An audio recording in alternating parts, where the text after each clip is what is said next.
in the body when suddenly the temperature becomes too low. So when the temperature becomes too low, you must have seen the body starts to shiver. Why? Because the body detects that there is a sudden decrease in the body temperature, so the heat needs to be generated. So shivering increases the heat so that the body temperature can raise to normal. Second, the thyroid stimulates cells to increase the metabolism so that the heat production can be increased. You must have seen you get goosebumps in cold. Why? Because the body hair stands up so that they can trap the layer of insulated air which can prevent heat loss by conduction. And you must have seen your body tends to get blue. Why? Because of the vasoconstriction. So when the temperature becomes too low, the capillaries that is supplying the blood to the surface of the skin, they constrict. They reduces the blood flow to the surface. As the blood flow to the surface is reduced, the blood can lose less heat due to radiation. On the other hand, when it gets too hot, the body hairs lies flat. There's a sweating. The sweat glands produces sweat. The sweat causes cooling of the body by evaporation. The metabolism of the body decreases, so the thyroid stimulates cells to decrease metabolism so that the less heat can be produced. And then there's a vasodilation. What is vasodilation? The capillaries that are providing the blood vessels of the capillaries that supplies the blood to the surface dilate so that more blood flows to the surface, and when more blood flows to the surface, it will lose heat by radiation. So in vasodilation, or in the hotter times, we are making more blood flows to the surface. So you should know what is the difference between vasoconstriction and vasodilation and what changes takes place in the body in response to temperature. Okay, now let us see what are the different waste products produced in the body. Waste products are the products which are produced by the metabolic reactions like respiration and digestion. The first waste product is carbon dioxide produced during respiration.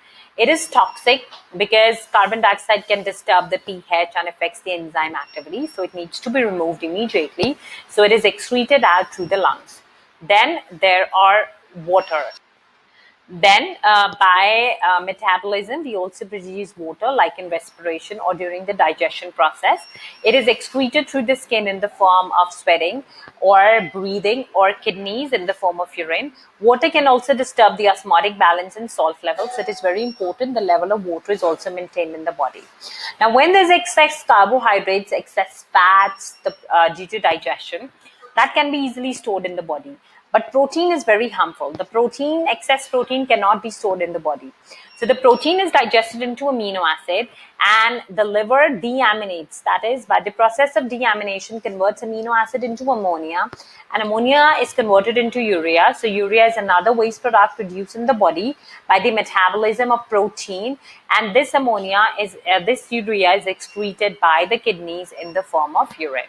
Okay, so how these kidneys function? So we have two kidneys, and these kidneys receives the blood. They filters the blood, and they pass the urine into via these two tubes called ureters into the bladder. The bladder stores the urine and expels the urine out through urethra. Now there are two systems that works in the excretory system: the ultrafiltration and the selective reabsorption. In ultrafiltration, the kidneys filters the blood at a very high pressure. All the waters, glucose, and useful components get also into the kidney filtrate. The blood cells and the blood proteins are too big size to be filtered. Now, once these essential things are there into the kidney filtrate, they need to be reabsorbed back into the blood. So this process is known as selective reabsorption, where the useful components are reabsorbed back into the blood. The waters get reabsorbed at different levels depending on need of the body. Therefore, we call it a selective reabsorption. Now let us see how the body regulates the water level. And the regulation of water level is known as osmoregulation, and it is also a negative feedback. And it involves the release of a very important hormone called an antidiuretic hormone by the pituitary. So when the water level decreases in the body, it is detected by the osmoregulatory centers in the brain, which directs the pituitary to release a very important hormone called the antidiuretic hormone, which travels into the blood and enters the kidney tubules, and it increases the reabsorption of the water into the blood by increasing the permeability of the kidney tubules. As a result, more concentrated urine is passed, and it also promotes thirst, so that you take in more water to resume the blood water level. On the other hand, when the water level increases, it is also detected by the osmoregulatory centers in the brain. The release of ADH in this case is inhibited by the negative feedback. So there's less reabsorption of water, so more dilute urine is passed. So you should know how this mechanism of osmoregulation works. Now, there are people whose kidney get damaged either by an autoimmune or a genetic disorder or by some accident. So in this case, they have two solutions. First, either they take the help of the artificial kidney called the dialysis, or they do a kidney transplant. Now, what happens in a dialysis is the patient blood is taken out and it is given a heparin, which prevents the blood clotting, and then the blood is fed into a dialysis fluid, a dialysis machine which has a dialysis fluid. The dialysis fluid contains no concentration of urea and the ideal concentration of minerals and the salt level as that of the blood, and the dialysis tubes are made up of the semi-permeable membrane. So as the blood flows into the dialysis fluid, the urea is diffused out along the concentration gradient, and excess salt is also removed, maintaining the normal salt and mineral level and absorbing all the urea into the dialysis fluid. The blood now becomes pure and clean and is pumped back into the patient. Okay, so in the artificial kidney, the blood flows into the dialysis machine, which contains the dialysis fluid. It contains the same concentration of essential mineral ions as that of the blood, but no urea. So as the blood flows into the dialysis fluid, the urea is diffused out along the concentration gradient, and excess salt is also removed, maintaining the normal salt and the mineral ion level, and the clean blood is then pumped back. The problem with the dialysis is that you need to regularly visit the hospital, you need to have the lifestyle changes, the changes diet and regular expenditure are some of the disadvantages. On the other hand, there's a kidney transplant. You can see there's a damaged kidney. So from a donor, a normal kidney is transplanted, and that works normally as like of the kidney. So the donor has to be a close match, because the body can reject the donor kidney, because it can take that as a foreign antigen and produce antibodies and destroy it. So what do we do in this case is the person has to be given an immunosuppressant drug so that the body immune system does not reject it. But the problem is it does not last longer, and since the person is on immunosuppressant, the person can get prone to infectious diseases. Okay, so there is a trade-off. So which is the best way, dialysis versus kidney transplant? It depends on the patient condition, what he is willing and what he's not willing to do. Because dialysis has an advantages of getting no surgery, no infection, no immunosuppressant drug, and easily available. But the disadvantages of lifestyle changes, regular visit, restricted diet, and a long procedure. On the other hand, kidney transplant does not require any lifestyle changes, no diet restriction, no regular visit, but it does not last longer. There are chances for rejection. There are immunosuppressant drugs need to be taken. The person is more prone to infection, and finding a suitable donor is a big problem.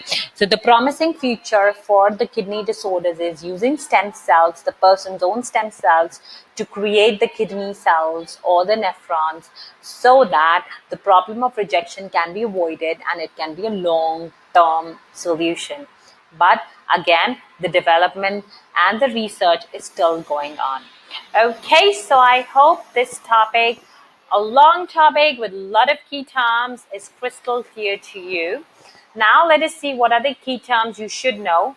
So you need to write about all these key terms, pause the video, write about these key terms, and come back. So you should know what are homeostasis, receptors, effectors, stimulus, neurons, central nervous system, sensory neuron, motor neuron, relay neuron, reflex arc, brain, cerebral cortex, cerebellum, medulla, MRI, eye, cornea, retina, blind spot, ciliary muscle, suspensory ligaments, sclera, iris, pupil accommodation, myopia, hyperopia, endocrine system, hormone, adrenaline, insulin, pituitary gland, FSH, LH, estrogen, progesterone, glucagon, glycogen, diabetes, menstruation, ovulation, IVF, phototropism, gravitotropism, oxygen, jubilin, ethene, vasoconstriction, vasodilation, thermoregulation, dialysis, and selective reabsorption. Okay, so I hope you're able to answer these key terms. If you still are not able to answer, go back to the video, look over these terms again, and you can visit the website and check the explanation of all these. Okay, so I hope this topic is clear to you. As always, the next step, check the specification, make sure everything which is there in the specification is crystal clear to you now, and you should do exam question on this topic, which can be easily found on my website. The link is shared with you in the description box below.